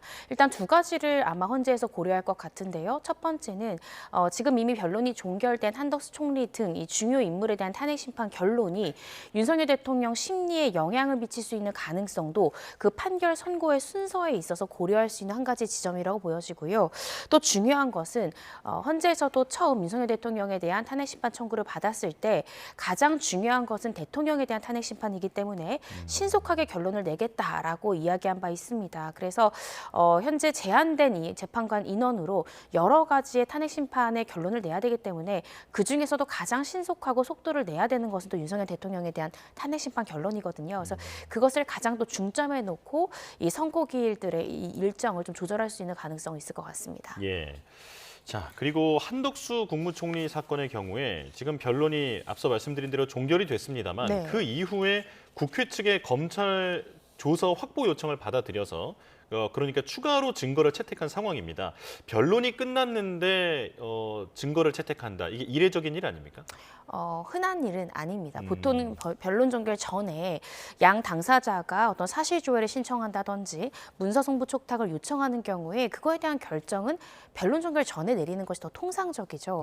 그래서 변론까지 종결을 해놓고 갑자기 그 서류에 대한 송부를 위해서 참고자료 제출을 위해서 조금 더 이제 그 채택을 받아들인다라는 것은 이례적인 것은 맞다라고 보여집니다. 왜 더 이례적이냐면 심지어 국회 측은 변론이 종결되기 전에 이미 헌법재판관들에게 이 내란 관련한 이 묵인 방조에 있어서 이 내란 행위의 위법성 여부를 판단하려면 그 국무회의에 당시에 있었던 국무위원들의 검사 작성 조서가 필요하다. 그래서 이런 부분에 대한 이 문서를 송부 촉탁을 할 필요가 있다라고 이미 이야기한 바 있습니다. 이때 이 문영배 권한대행은 이 부분이 굳이 필요 없다라면서 기각을 했었거든요. 거예요. 그러니까 변론 종결 전에 같은 요구가 있었고 기각을 했는데 변론이 종결된 것이 지난달 19일입니다. 이미 한참 지났는데 갑자기 참고 자료로 같은 부분이 필요하다라면서 증거를 채택한다라는 것은 조금 이례적인 일이다라고 보여지고요. 정말로 그것이 필요했다면 변론 종결 전에 동일한 요구를 받아들였을 텐데 저는 이 부분은 어떻게 생각하면 윤석열 대통령에 대한 선고 이후로 이 한덕수 총리에 대한 이 결론을 선고를 하려고 하는 의도가 아닌가라고 조심스럽게 추측을 해봅니다. 예. 그 이유가 사실은 그 다른 국무위원들에 대한 조서가 지금 단계에서 굳이 필요할까 싶습니다. 지금 이 재판은 윤석열 대통령의 탄핵 심판과 쟁점이 조금 다른데요. 이 내란행위 공모, 묵인 방조에 대한 혐의가 이 한덕수 국무총리의 탄핵 심판의 사유 중에 하나입니다. 탄핵 사유 중에. 예. 그런데 이 부분은 이미 한덕수 총리가 국무회의에서 여러 차례 이 비상계엄 선포에 대해서 반대했다라고 본인이 헌재 출석에서도 이야기를 했고요. 윤석열 대통령의 이 심판의 증인으로 나와서 이야기했을 뿐만 아니라 이 국회에 출석해서 다 이미 수차례 이야기한 바기 때문에 굳이 다른 국무위원들의 조서가 한덕수 총리의 묵인 방조와 직결되는 증거일까라는 점에서 저는 이게 꼭 필요한 이 문서일까라는 점 좀 의구심이 드는 것이 사실입니다. 예, 지금 내란 행위에 어느 정도 가담이 되어 있는지 사실을 좀 다시 한번 들여다보기 위해서 국회의 요청을 수용했다라고 보면 될 것 같은데요. 자, 그런데 한 총리 탄핵 사유 중에서 그 윤 대통령과 쟁점이 겹치는 부분이 있기 때문에 선고를 대통령과 같이 하는 게 아니냐라고 하는 전망도 있습니다. 어떻게 보세요? 저는 윤석열 대통령과 한덕수 총리에 대한 선고가 같이 될 가능성은 좀 낮지 않을까 싶습니다. 그 이유는 윤석열 대통령에 대한 선고 아직 기일도 지정이 되지 않았지만 그 선고 방식을 놓고도 생중계로 과연 할 것이냐 여러 가지 지금 추측들이 나오고 있는데요. 이전 대통령의 선례를 본다라고 하면 선고 장면이 생중계로 이제 선고가 나왔습니다. 그리고 윤석열 대통령 같은 경우에 특히나 매 변론 기일이 이 헌재에서 그 변론 기일 당시의 장면을 영상으로 다 공개했거든요. 그렇다라고 한다면 이번 선고 장면도 생중계로 나갈 가능성이 좀 대단히 높다라고 보여지거든요. 그러면 윤석열 대통령에 대한 선고 그 장면도 생중계로 나가야 되는데 같은 날 한덕수 총리에 대한 선고도 함께한다라는 것은 현실상 좀 어렵지 않을까 싶고요. 또 윤석열 대통령에 대한 탄핵 심판의 결과가 나온다면 이에 대한 파장도 만만치 않을 것 같습니다. 그런데 같은 날 한덕수 총리에 대한 선고까지 한다는 것은 헌재 재판관으로서도 굉장히 부담감을 느낄 수 있는 것이기 때문에 저는 같은 날 선고될 가능성은 조금 낮지 않을까 개인적으로 추측하고 있습니다. 네. 그렇다면 그 대통령이라도 그 헌재의 선고 장면이 생중계로 나올 가능성이 있습니까? 네, 그렇습니다. 아까 제가 말씀드렸듯이 이미 윤석열 대통령에 대한 변론 기일은 매 기일마다 국민들에게 그 영상이 오롯이 다 공개가 되었습니다. 따라서 선고 장면, 특히 윤석열 대통령에 대한 선고 장면은 생중계될 가능성이 전 대단히 높다라고 생각이 들고요. 이전 대통령들도 역시나 그 선고 장면이 생중계됐다라는 점에서 이번에도 역시 동일한 방식을 헌재에서 채택할 가능성이 높다라고 예상이 됩니다. 네, 총리와 대통령의 선고는 따로 그리고 생중계는 아마 이루어질 것 같다. 네. 이렇게 말씀해 주셨고요. 자, 그런데 최상목 대통령 권한대행이 아직 마은혁 헌법재판관 후보자를 임명하지 않고 있습니다. 자, 자연스럽게 8인 재판관 체제에서 이대로 결론이 날 가능성이 커지고 있다라는 분석이 있는데 어떻게 보십니까? 네, 저도 그 주장에 동의를 하고요. 지금 8인 체제로 결국에 윤석열 대통령에 대한 탄핵 심판 결론이 나오지 않을까 싶고요.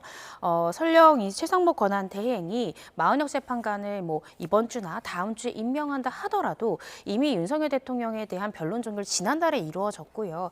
이미 평일을 꽤나 많이 거친 상황입니다. 따라서 이 상황에서 마은혁 재판관이 임명된다 한들 이 선고에 영향을 미치거나 윤석열 대통령 탄핵 심판의 어떤 결론에 참여할 가능성이 전 대단히 낮다라고 생각이 듭니다. 결국 이 참여 여부를 결정할 수 있는 것은 8인의 재판관들의 평인데요. 아마 8인의 재판관들도 이미 윤석열 대통령에 대한 이 선고나 이 평의가 어느 정도 이 성숙에 이르렀기 때문에 이제 와서 새로운 재판관을 윤석열 대통령 탄핵 심판에 참여시키는 부분에 대해서는 부정적인 의견을 비칠 가능성이 높다라고 생각이 들어서요. 결론적으로 8인 체제로 윤석열 대통령에 대한 탄핵 심판 결론이 나오지 않을까 싶습니다. 예.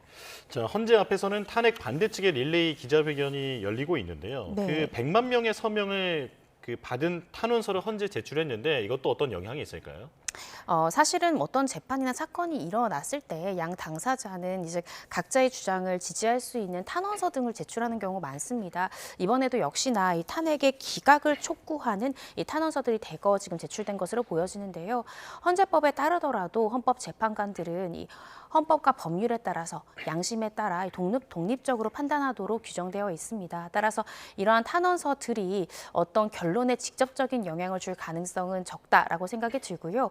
그렇게 이제 헌재 재판관들이 어떤 여론이 아니라 정말로 윤석열 대통령의 비상계엄 선포가 위헌 위법인지 여부를 법에 따라 양심에 따라 판단하는 것이 옳고 그렇게 판단할 것이라고 생각이 듭니다. 예.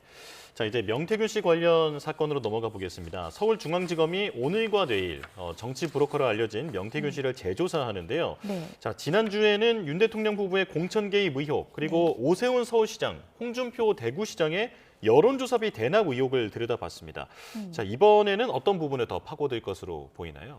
어제 강혜경 씨가 검찰에 출석을 했습니다. 예. 그래서 출석하고 조사받은 다음에 강혜경 씨가 언론에 인터뷰를 했는데요. 검찰이 주로 질문했던 것이 바로 오세훈 서울시장과 관련한 부분이었다는 겁니다. 현재 오 시장이 명태균 씨를 만났다라고 이야기하고 있는 횟수와 명태균 씨가 오 시장을 만났다라고 이야기하는 횟수 자체가 다릅니다. 이 부분들에 대해서도 강혜경 씨에게 검사가 집중적으로 추궁했다라고 이야기를 하고 있고요. 그래서 아마 어제 강혜경 씨에게 집중 추궁하고 물어봤던 것이 오세훈 서울시장에 관련한 쟁점이기 때문에 이 명태균 씨에 대한 이번에 이 조사는 주로 오세훈 서울시장의 여론조사비 대납 의혹에 대해서 명태균 씨에 대한 집중 추궁이 일어나지 않을까 조심스럽게 추측을 해봅니다. 예, 오세훈 서울시장뿐 아니라 홍준표 대구시장의 여론조사비 대납 의혹도 지금 강혜경 씨가 폭로를 한 상황인데, 자, 두 시장에 대한 검찰 소환 조사도 이뤄질 가능성이 있습니까? 결국엔 이루어져야겠죠. 왜냐하면 이미 특히 오세훈 서울시장 같은 경우에는 지금 현재 받고 있는 의혹 자체가 이 여론조사비를 한 김모 씨 이 사업가가 대납하게 했다라는 의혹이지 않습니까? 예. 이 사업가에 대한 주거지와 차량 등에 대한 압수수색이 이미 일어났습니다. 그러니까 즉 이 사업가에 대한 조사도 이미 됐을 것이고요. 그렇다라고 한다면 그 다음 조사 대상은 오세훈 서울시장이 될 수밖에 없습니다. 따라서 홍준표 시장이랄지 오세훈 시장도 시간의 문제일 뿐 결국에는 검찰 조사를 받을 수밖에 없다라는 생각이 듭니다. 예. 자, 그리고 이제 김성훈 대통령실 경호차장에 대한 이야기도 해보겠습니다. 네. 지금 김성훈 대통령실 경호차장 그리고 이광우 경호본부장의 구속영장 심의위원회가 오늘 서울고검에서 열리는데, 자, 알려진 대로 경찰이 그동안 김성훈 차장에 대해서 이 영장을 이제 신청을 여러 번 했지만 계속해서 검찰 단계에서 기각되지 않았습니까? 네. 자, 이 부분에 대해서 고검에 요청을 해서 지금 정당한지를 들여다봐달라라고 요청을 한 건데, 이 구속영장 심의위원회가 어떤 제도입니까? 그 형사소송법상 이 경찰이 검찰에 구속영장을 신청을 했는데 정당한 이유 없이 영장이 반려되거나 기각되는 경우 이에 대한 이의를 그 해당 검찰청에 소속된 고검에다가 이 경찰이 청구를 할 수 있습니다. 지금 이렇게 경찰이 신청한 이 심의위원회가 열린다라고 보시면 되고요. 심의위원회가 열리게 되면 검사도 의견서를 낼 수 있고요. 그러니까 즉 검사도 이때 당시에 어떤 사유로 기각했던 것이고 이 기각이 정당하다는 취지로 주장하는 의견서를 낼 수 있고, 경찰 또한 영장 발부가 필요함에도 불구하고 검사의 기각이 부당하다라는 취지의 의견서를 제출하고 심의위원회에 당당 경찰과 검사가 또 출석을 할 수 있습니다. 예. 그래서 심의위원이 오늘 아마 출석을 한다고 하면 어떤 이유로 기각을 했는지, 어떤 이유로 계속해서 신청을 하고 있는지에 대해서 각 경찰과 검사에게 직접 질의할 수 있고요. 과반수가 구속영장 신청을 반려한 것이 부당하다라는 결론을 내야만 결국에 이 부분에 대해서 경찰이 원하는 결론을 얻게 되는 그런 수순으로 보여집니다. 네, 과반수도 언급을 해주셨습니다만 만약 이제 심의위가 영장 청구 권고 결정으로 내린다 하더라도 이게 강제성은 없는 거 아닙니까? 네, 그렇습니다. 강제성은 없고요. 지난 선례에 비추어 본다라고 하더라도 구속영장 심의위원회에 의안이 상정된 것은 총 18건인데요. 그중에 한 건만이 이 영장을 기각한 것에 문제가 있다라는 결론이 나왔고, 이에 따라서 검사가 영장을 청구를 했습니다. 그런데 법원에서 영장이 기각됐습니다. 예. 그래서 심의위에서 16건 중에 한 건만 문제가 있다라고 판단했음에도 불구하고 법원 단계에서 기각됨으로써 사실 심의위원회에서 문제가 있다라고 이야기하더라도 그 영장 발부에 영향을 미친 사례는 한 사례도 없었는데요. 이번에도 과연 이 심의위원회의 결과가 어떻게 될지 귀추가 주목되는 상황인데, 그간 16건 중에 한 건만 문제가 있다라고 의결된 것에 비추어 본다면 이번에도 영장 부분에 대해서 이 기각한 것이 문제가 있다라고 판단할 가능성이 조금 낮지 않을까라는 예상을 해볼 수 있을 것 같습니다. 네, 알겠습니다. 여기까지 듣겠습니다. 이고은 변호사와 함께했습니다. 고맙습니다.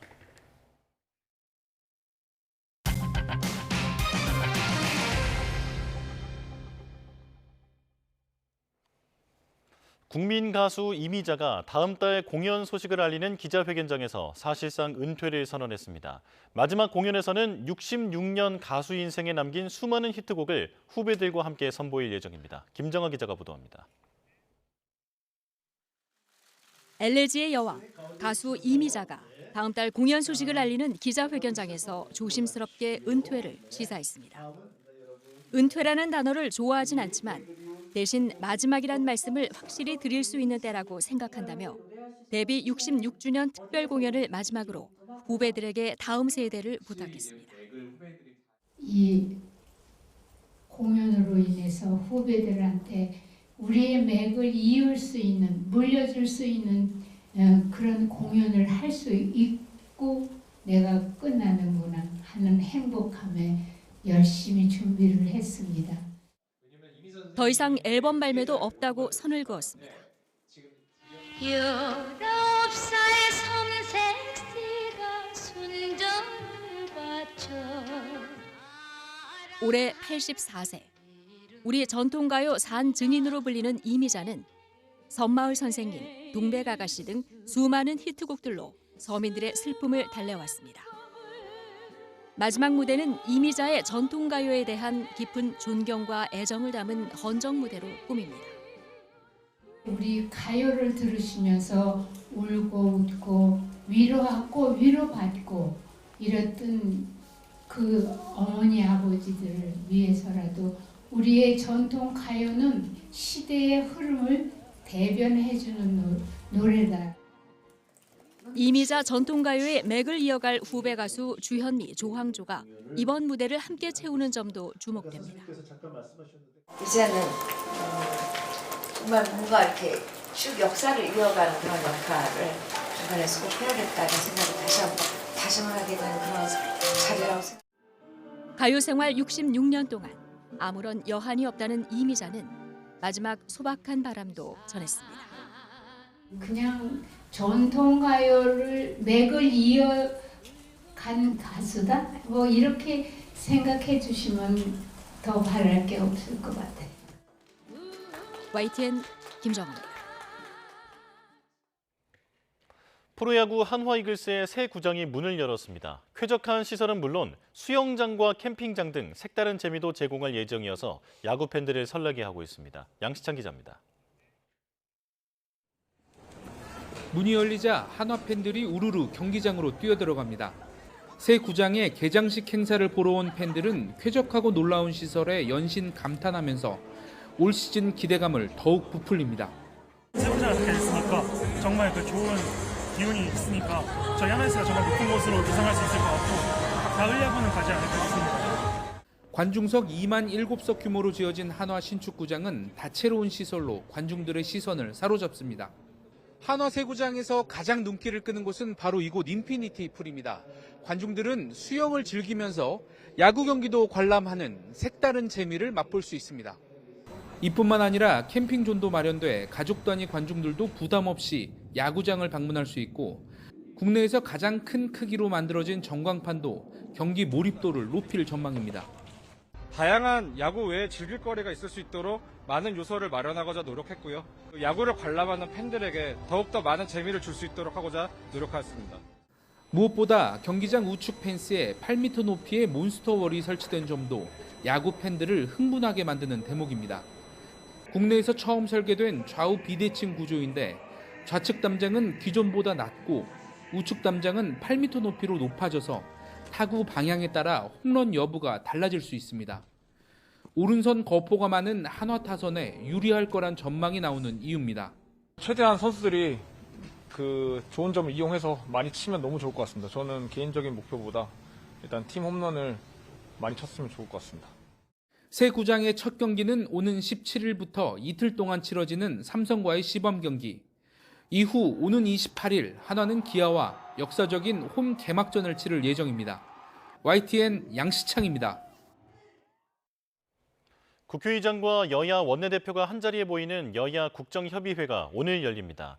우원식 의장과 국민의힘 권성동, 더불어민주당 박찬대 원내대표는 오후 국정협의회를 열고 연금개혁과 반도체 특별법, 추가 경정 예산 등 현안 논의를 이어갑니다. 앞서 민주당은 최상목 대통령 권한대행이 마은혁 헌법재판관 후보자를 임명하지 않는다면서 여야정 국정협의회에 불참했는데 이후 여야는 정부 측을 제외하고 협의를 이어가기로 합의했습니다. 토지거래 허가구역 해제 후 서울 아파트값이 들썩이자 정부가 강남 서초, 송파 강동, 강남 4구와 마포, 용산, 성동, 이른바 마용성 등 주요 지역 거래 동향을 모니터링하고 합동 현장 점검에 나서기로 했습니다. 정부는 어제 부동산 시장 및 공급 상황 점검 태스크포스 회의를 열어 최근 서울 일부 지역을 중심으로 국지적 주택가격 상승 우려가 제기되고 있다며 주택시장 상황과 가계부채 추이를 철저히 모니터링하기로 했다고 밝혔습니다.